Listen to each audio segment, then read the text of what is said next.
Bismillahirrahmanirrahim. Assalamualaikum warahmatullahi wabarakatuh. Baiklah anak-anak, sebelum kita memulakan pelajaran kita pada kali ini, marilah kita sama-sama menadah tangan untuk membacakan doa sebelum belajar. Bismillahirrahmanirrahim. Allahumma aftah alaina hikmataka wa anshur alaina min khazaini rahmatika ya arhamar rahimin. Amin ya rabbal alamin.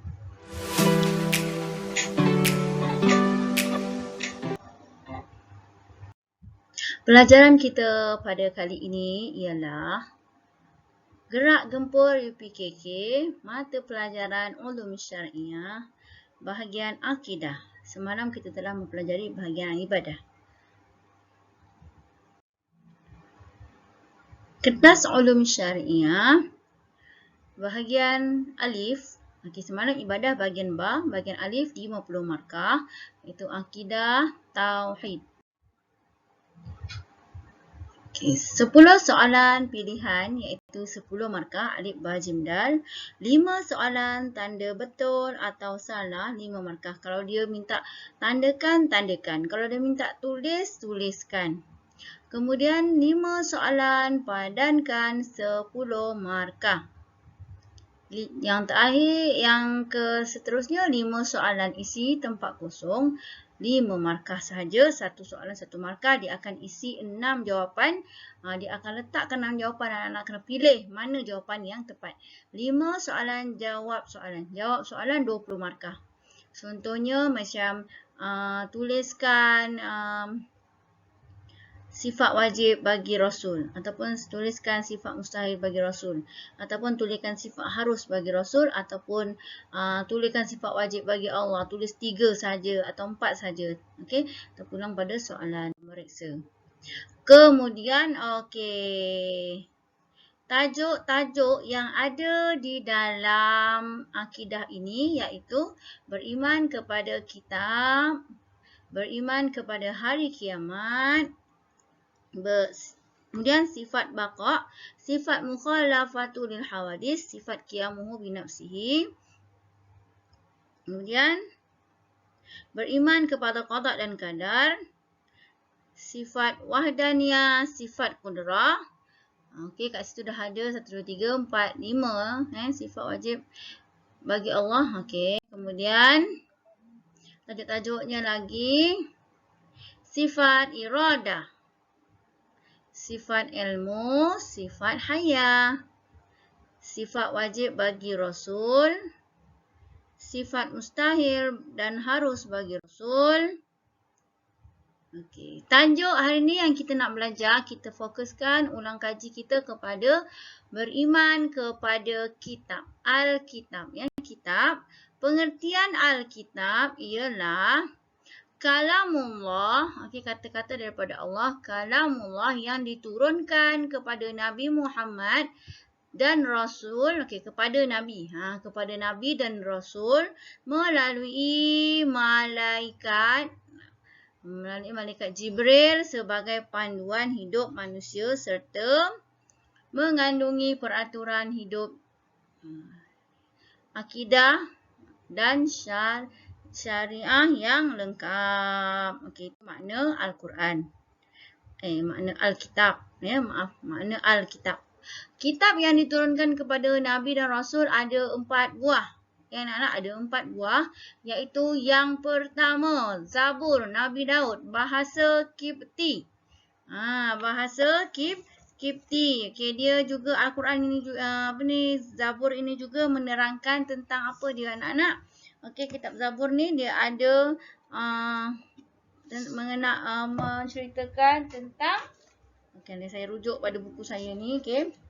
Mengandungi fatwa, doa dan zikir beserta nasihat. Okey, itu kitab Zabur. Kemudian kitab yang kedua, kitab Taurat. Okey, Nabi Musa alaihi salam, iaitu bahasanya adalah Ibrani. Okey, iaitu yang kandungan dalam kitab Ibrani ni, bahasa Ibrani ni, kitab Taurat ni, syariah akidah yang benar menyebut rasul terakhir iaitu Nabi Muhammad sallallahu alaihi wasallam. Okey, kitab yang ketiga iaitu kitab Injil yang diturunkan kepada Nabi Isa alaihissalam iaitu bahasa Suryani. Bahasa Suryani. Iaitu menyebut rasul terakhir iaitu Nabi Muhammad sallallahu alaihi wasallam. Okey, kandungan kitab Taurat ini juga telah ditambah oleh orang Kristian. Sehingga menjadi beberapa buah kitab. Dan kitab yang terakhir diturunkan kepada Nabi Muhammad sallallahu alaihi wasallam iaitu Al-Quranul Karim, iaitu bahasa Arab. Sebuah kitab yang lengkap. Ada berapa surah? 114 surah dan ada 30 juzuk di dalamnya yang meliputi akidah, ibadah, akhlak, hukum, muamalat, kisah, munakahat dan jenayat. Panduan manusia hingga ke hari kiamat. Baiklah, seterusnya kita teruskan lagi dengan dalil beriman kepada kitab. Okey. يا أيها الذين آمنوا بالله ورسوله والكتاب الذي نزل على رسوله والكتاب الذي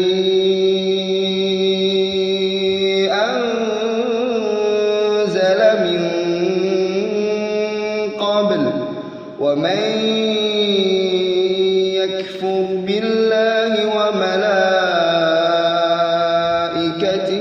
وكتبه ورسله واليوم الآخر فقد ضل ضلالا بعيدا.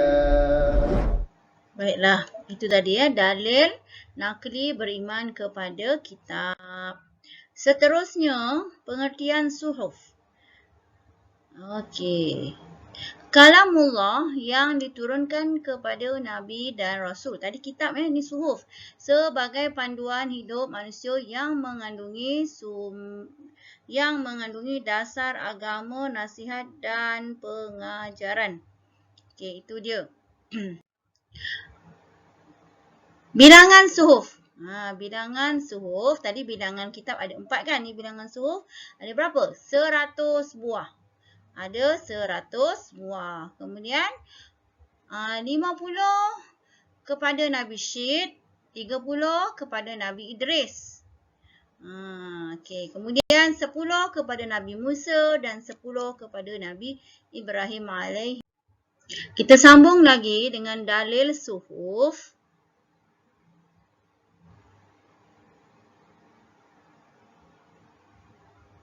إن هذا لفي الصحف الأولى